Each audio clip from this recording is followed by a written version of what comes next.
Mga kabulilit, halika na, tayo'y magkwentuhan, dito sa Bulilit Channel.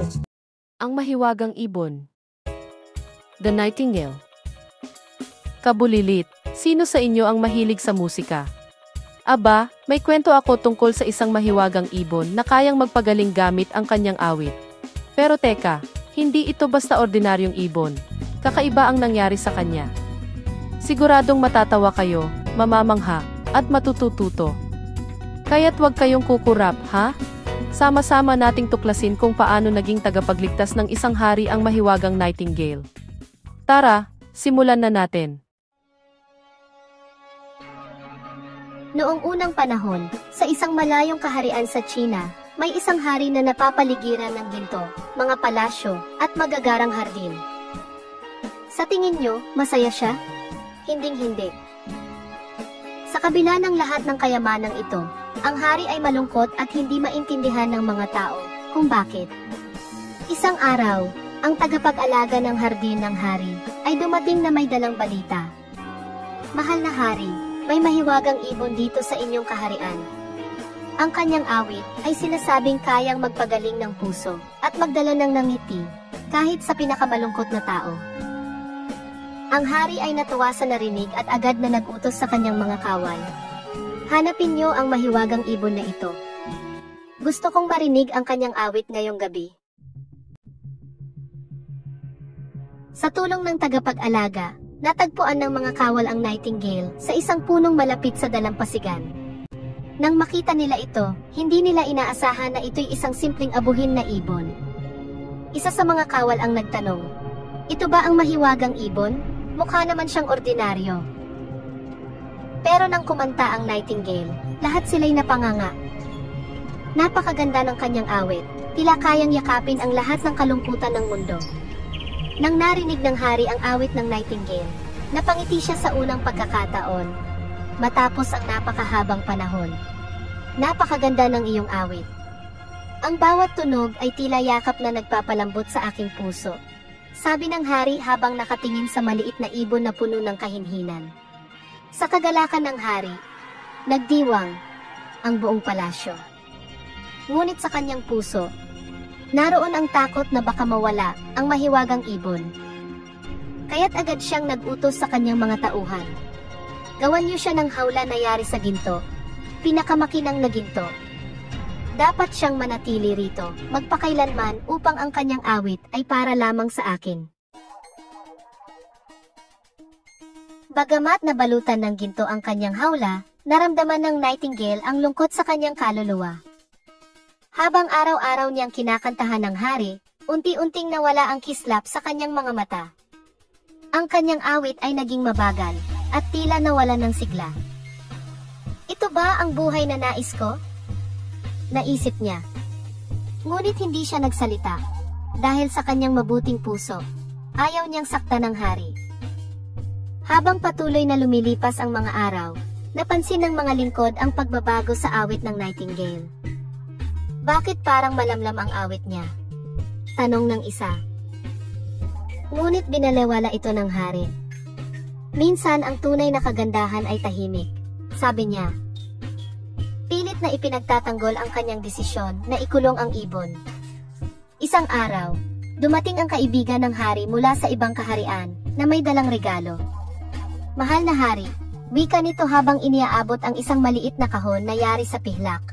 Narinig kong nais niyo ng musika sa palasyo. Heto ang mekanikal na ibon. Hindi ito kailanman tumitigil sa pag-awit, at hindi rin kailangang pakainin. Nang iyon ang mekanikal na ibon, naglabas ito ng masiglang awit na tila perpekto ang bawat nota. Ang hari ay namangha at pansamantalang nalibang. Ito ang sagot sa aking mga pangarap. Wika niya. Sa kanyang tuwa, inilagay niya ang mekanikal na ibon sa tabi ng nightingale. Ngunit kahit gaano kaganda ang tunog, may kakaibang pakiramdam ang lahat.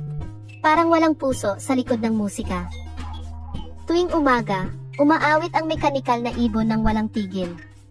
Sa simula, natuwa ang hari. Hindi kailanman titigil ang musika dito sa aking palasyo. Sabi niya habang tinitingnan ang mekanikal na ibon. Ngunit habang tumatagal, napansin niyang pare-pareho lamang ang awit nito.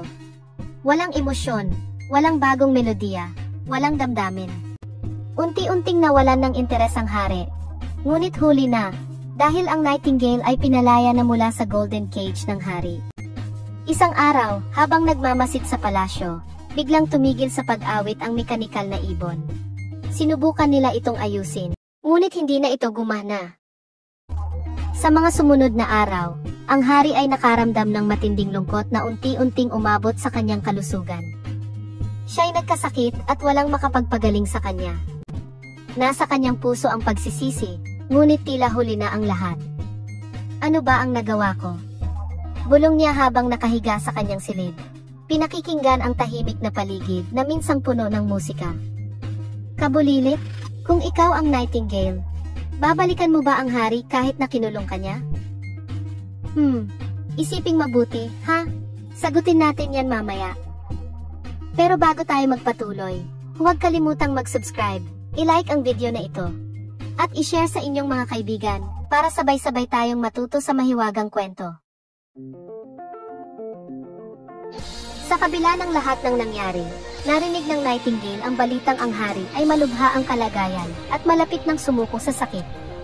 Kahit na minsan siyang sinaktan at ikinulong sa gintong hawla, hindi nagdalawang isip ang ibon na bumalik. Sa gabing tahimik, habang ang buong palasyo ay nilalamon ng katahimikan, dumapo ang nightingale sa bintana ng hari. Ang liwanag ng buwan ay tumama sa kanyang mga pakpak, at ang kanyang malungkot ngunit magiliw na awit ay muling bumalot sa paligid. Narinig ng hari ang tinig ng nightingale.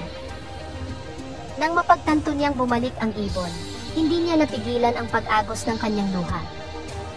Sa unang pagkakataon, hindi ito luha ng kalungkutan, kundi luha ng pagsisisi.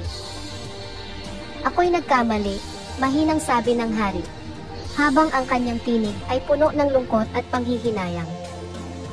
Nais kong itama ang aking pagkakamali, ngunit hindi ko alam kung paano.